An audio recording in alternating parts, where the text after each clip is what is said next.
everybody, Ben, and I'm back with another SaaSme whiteboard session. Now, SaaS has caused a lot of challenges for organizations of all sizes. Number one, it's really expensive. We often find that it's the number two operating expense for a lot of companies, so you're spending a lot of money on it. Number two, there's risks inherently involved with SaaS. What applications are being bought, who's using them, are they secure or not? Big question marks for a lot of organizations. And then number three, there's a lot of time being spent managing these applications, from managing the renewal process to managing the licensing around these apps. It can be a burden on your organization to manage them. So for those reasons, we built the first ever for our industry, the Enterprise SaaS Management Framework. What is the framework? It's a proven framework that we've built based off of working with our customers for the last 8 years. It helps you all to simplify the complexity on managing SaaS application and provides you with a structured approach to doing it. It's a proprietary framework that we've built ourselves and provides you with an operating model for doing SaaS management.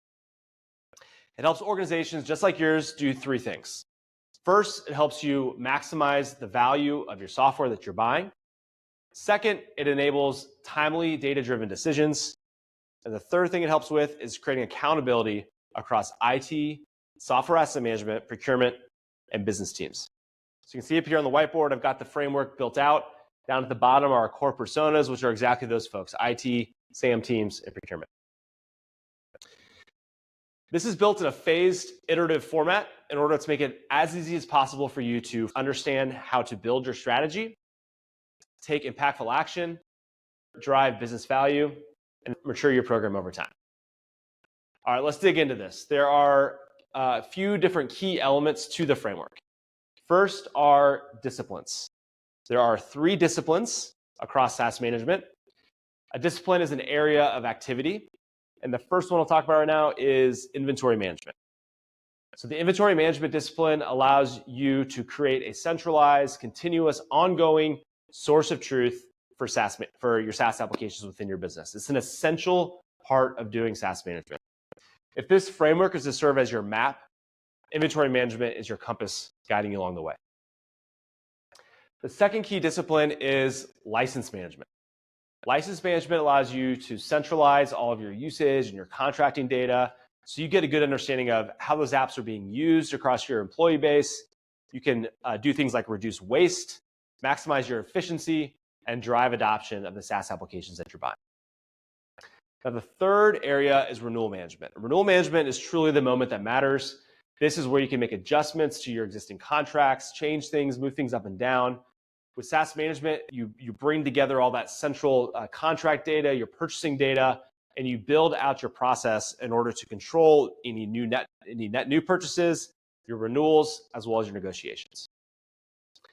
All of these disciplines are then composed of a couple different things. First are capabilities. Capabilities are the functional activities that sit underneath each discipline. Within each capability, you have tactics and actions, which are your steps in order to execute. And then third thing you have within each of these are KPIs, in order for you to measure your success and your performance of those capabilities within each discipline. I mentioned the phases earlier. There's 3 phases to doing SaaS management. Phase 1 is to establish your foundation. Phase 2 is to build your SaaS management program. And phase 3 is to operationalize that program. You have to crawl before you run here. So we're going to dig into phase 1 and talk about what it means in order to establish that foundation. So here you can see the steps, 6 steps to establish the foundation. Step 1 is to build your enterprise SaaS system of record. So this is that inventory management discipline we talked about before. It's the cornerstone, really, of any successful SaaS management program. At Zylo, the way we do our discovery is by looking at financial transactions. That's proven to be the most reliable and accurate way to do it. We take that information, your financial information, we bounce it up against our machine learning AI models, against our Zybrary, which is a catalog of over 22,000 different SaaS applications that are all categorized. Bring that together in order to create that system of record of all the SaaS applications that you're buying. Second step then is strategic portfolio management. So when we do that discovery and we find all these SaaS applications, you're going to find hundreds or potentially even thousands of SaaS applications that are being bought across your company. You can't tackle them all at once. So we recommend tiering those applications out, tier 1, tier 2, and tier 3, prioritizing apps to onboard based off their strategic priority to your business. What we see happen a lot of times, especially with IT teams, is they're going to prioritize IT-owned applications. Those are often high-spend apps that are deployed sort of wall-to-wall or birthright applications for the business. And why is this important? One, just to control the scope of what you're doing, but two, allowing you to build that program, see results, so then you can take those results forward into your tier 2 and tier 3 applications and onboard them as well. Speaking of onboarding, that's step 3, app onboarding into your SaaS management platform. So what does that mean? That means getting all the relevant information about those applications, things like your app owners, your contracts and order forms, your usage data plugged in, maybe some additional metadata about those applications that you want to track in your SaaS management platform, and bring that into your system. It also means setting up all the necessary alerts for that application as you onboard it. So upcoming renewal alerting, maybe purchase alerting if you see a purchase come through, maybe usage alerts if you see certain usage characteristics happen that you want to be made aware of. All can be set up as part of onboarding that app into your SaaS management platform. All right, step 4, which is my favorite step, is running license workflows. So this is when you bring all that data together and you start to take a look at who's using this application, who has access to it, what license tier are they on. Maybe I can reclaim some of those licenses or downgrade certain users from one license type to the next type.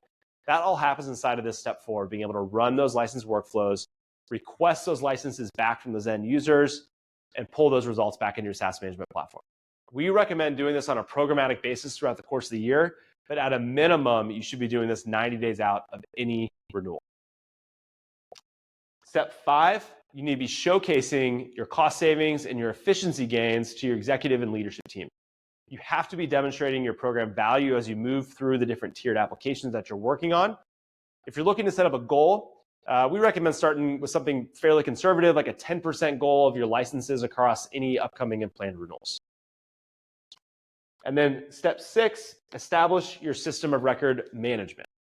So all this stuff is happening based off of data that's being funneled into your SaaS management platform.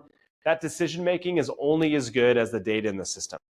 So you have to make sure you're performing regular maintenance on your SaaS system of record. So think about doing your ongoing discovery, making sure you're continuing to find new applications that are being purchased across your inventory, making sure you're doing regular audits of your app owners, and also staying on top of any alerting that you have set up inside of your SaaS management platform.